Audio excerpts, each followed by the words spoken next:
Salam, hörmətli izləyicilər. Xoş gördük hər birinizi. Necəsiz? Bugünkü dərsimizdə sizlər üçün ümumi tarix dərsliyindəki Teymurilər dövləti haqqında məlumat verəcəm. Dərsimizə keçid alaq. İlk öncə söyləmək istəyirəm ki, bu Teymurilər hələ dövlət yaratmamışdan da öncə bu tayfalar, bu xalq, bu millət Mərkəzi Asiya ərazisində yaşayırdı və onların yaratdığı dövlət də məhz Mərkəzi Asiya ərazisində meydana gəlmişdi.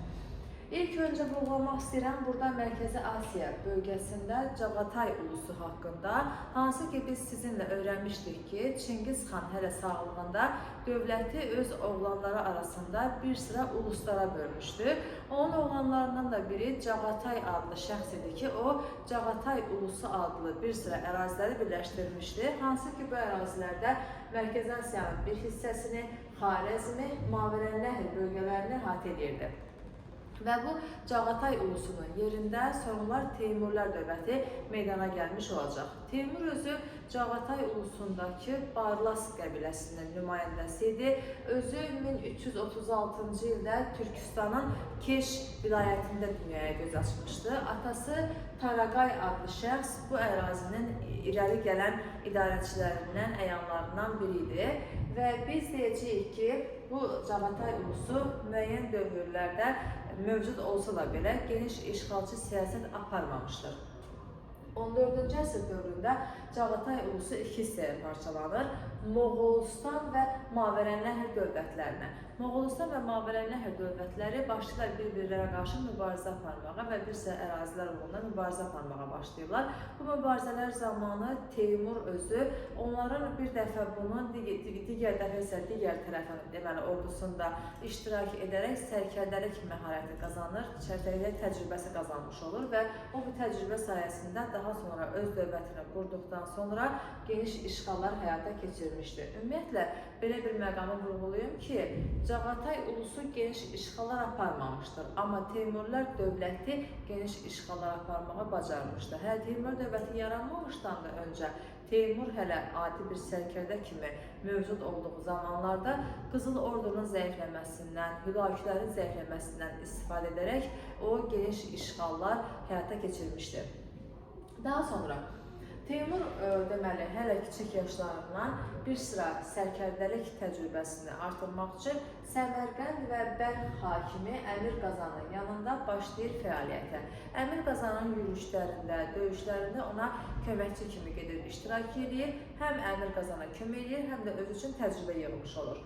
Bundan başqa Əmir Qazan öldükdən sonra onun yerinə gəlir Səmərqənd və Bəlx hakimi olur Əmir Hüseyn adlı şəxs. O yenə də Teymur Əmir Hüseynin yanında yenə də öz fəaliyyətini davam elətdirir və Əmir Hüseynlə daha yaxın ittifaq qurmaq üçün Əmir Hüseynin bacısı ilə ailə həyatı qurur və bununla da artıq onların bu ittifaqı möhkəmlənmiş olur.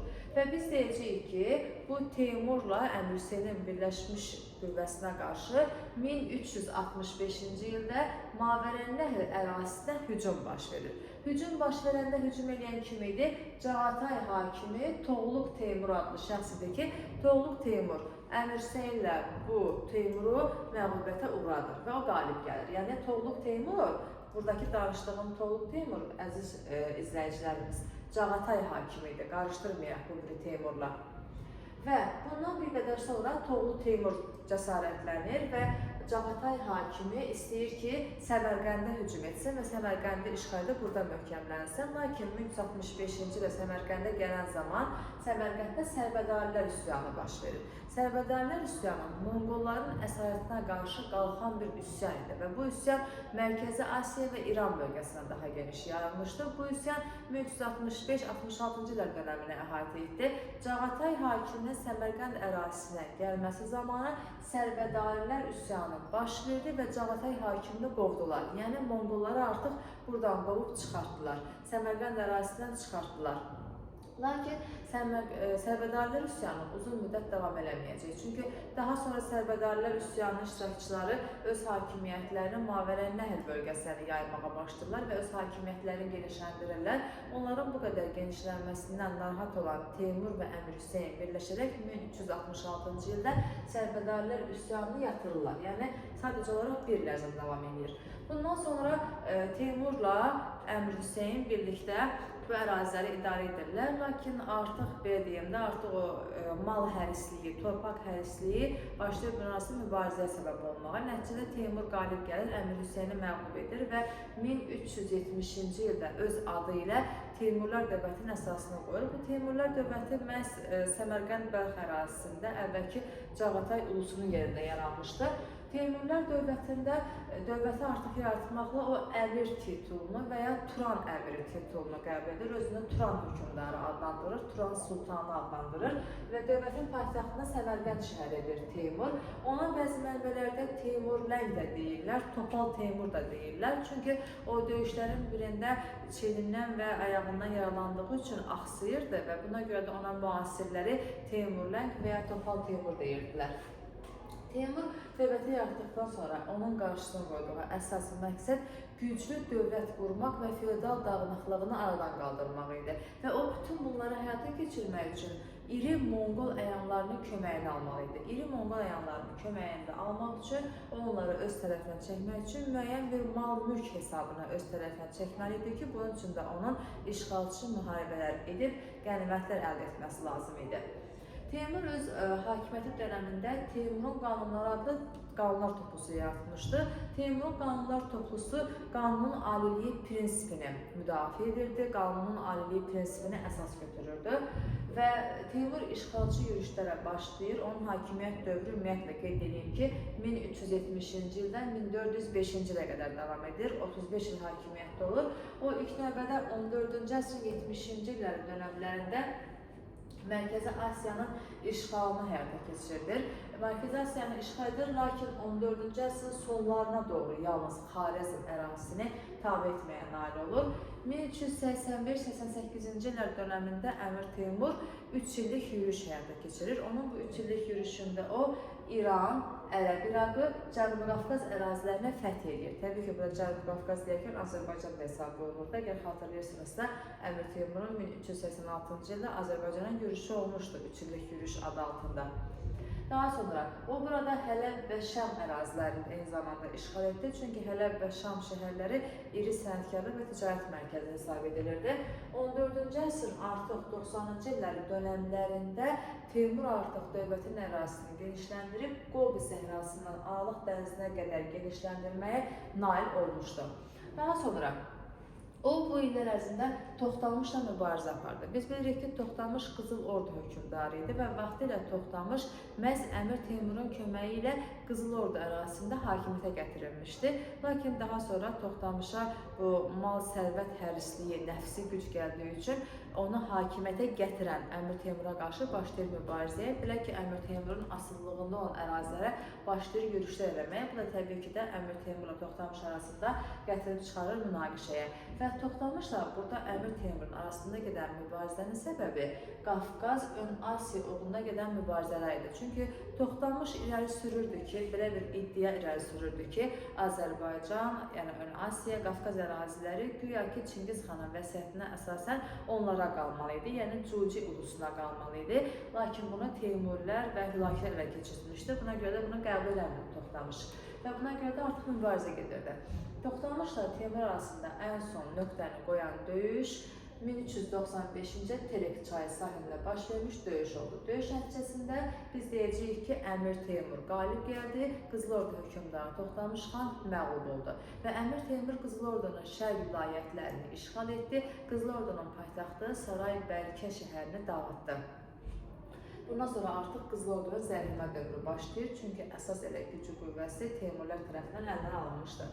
Bundan sonra Əmir Teymur Moskva knyazlığı uğrunda başlayır yürüşə.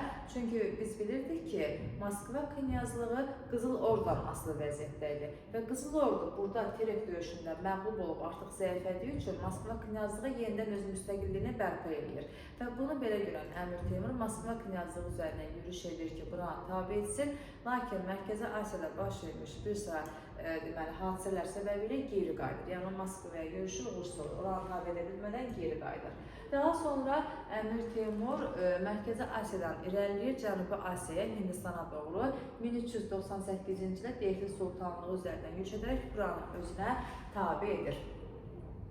Bundan başqa biz deyəcəyik ki, Hindistandan geri qayıdan Əmir Teymur irəliləyəcək Kiçik Asiya, yəni Anadolu istiqamətində, Osmanlı dövləti istiqamətində irəliləyir və 1402-ci ildə Ankara döyüşü baş verir. Bu döyüş haqqında danışmaq istəyirəm ki, bu döyüşün baş vermə səbəbi var idi. Yəni Əmir Teymurla Osmanlı boş-boşuna iki türk dövləti, iki türk dünyası bir-birinə toqquşmadılar, səbəb var idi. Belə səbəb var idi ki, birinci növbədə belə bir məqamı vurğulayım ki, Əmir Teymurun Azərbaycana yürüşü baş verdiyi dövrdə Azərbaycan bu dövrdə Cəlairlər dövlətinin tərkibində idi və Cəlairi hökmdarı da Sultan Əhməd adlı şəxs idi. Sultan Əhmədin dostu Qaraqoyunlu nümayəndəsi Qara Yusif ki var, hansı ki daha sonraki dövrdə Qaraqoyun dövlətini yaradacaq bu şəxs. Qara Yusif və Sultan Əhməd dostdurlar. Onlar birlikdə Əmir Teymura qarşı mübarizə aparırlar, lakin məğlub olurlar. Biz bu haqda Azərbaycan tarixində daha yaxşı danışacağıq. Bağdad döyüşüdür və digər mübarizələr haqqında daha ətraflı danışacağıq və uzun sözün qısası Sultan Əhmədlə Qara Yusif Əmir Teymura məğlub olurlar, iki dost və bu iki dost qaçıb Osmanlı Sultanı İldırım Bəyazıt'a sığınırlar. Ondan sığınacaq istəyirlər, ondan kömək istəyirlər. Təbii ki də Osmanlı Sultanı İldırım Bəyazıt Sultan Əhmədlə Qara Yusifə sığınacaq verir, onları öz himayəsindən çəkir, onlara kömək edir, öz yanında saxlayır və Əmir Teymur İldırım Bəyazıt'dən tələb edir ki, bu iki dostu ona versinlər. Lakin bunu İldırım Bəyazıt qəbul etmir, rədd cavabı verir. Birinci səbəb budur. İkinci səbəbimiz budur ki, Kiçik Asiyadakı bir sıra əyanlar, məmurlar öz müstəqilliklərini təmin etmək üçün İldırım Bəyazıtın hakimiyyətinə qarşı çıxmaq üçün Əmir Teymurdan kömək istəyirlər. Ona müraciət edirlər və bu müraciət əsasında da Əmir Teymur bura gəlirdi. Bu iki. Üçüncü səbəbimiz isə budur ki, Ön Asiyadan keçən əsas ticarət yolları Osmanlı nəzarəti altındaydı və Əmir Teymur istəyirdi ki, bu ticarət yollarını özü ələ keçirsin və bu əsas ticarət yollarını Səmərqənd, Bəlx ərazisinə yönləndirsin. Yəni, əsas ticarət yolları onun əlinə keçmiş olsun və Teymurların ərazisindən keçmiş olsun. Yəni, bu üç əsas səbəb. 1. Sultan Əhmədlə Qara Yusifin himayə edilməsi. 2. Kiçik Asiyada yaşayan bir sıra məmurların, əyanların Əmir Teymura kömək üçün müraciət etməsi.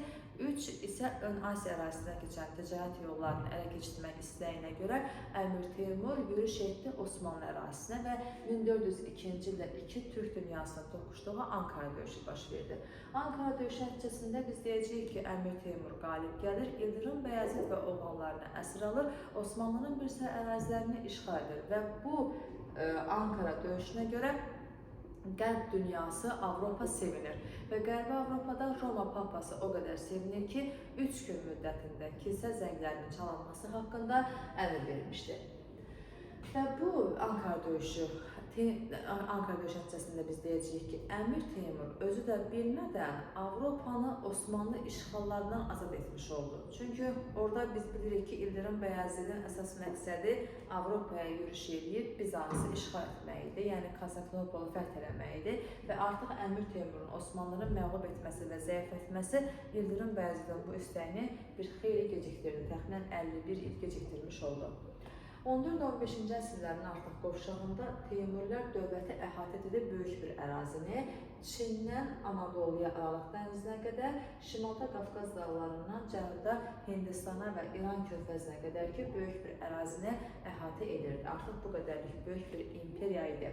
Bundan başqa, biz deyəcəyik ki, 1405-ci ildə Əmir Teymur hazırlaşdı ki, Çinə səfər etsin, lakin səfəri zamanı o qəflətən öldü. Onun Çin səfəri baş tutmadı. Necə ki, deyirik, 453-cü ildə Attilanın ölümü ilə onun Sasanilər üzərindən yürüşü baş tutmadı. Eyni zamanda oxşarlaşdıra bilərik ki, Əmir Teymurun Çin üzərindən yürüşü baş tutmur, qəflətən ölür. Daxili siyasətdə deyəcəyik ki, Əmir Teymur işğal etdiyi ərazilərdə yalnız işğalçılıq məqsədi yox, eyni zamanda iqtisadi məqsədlər də güdürdü.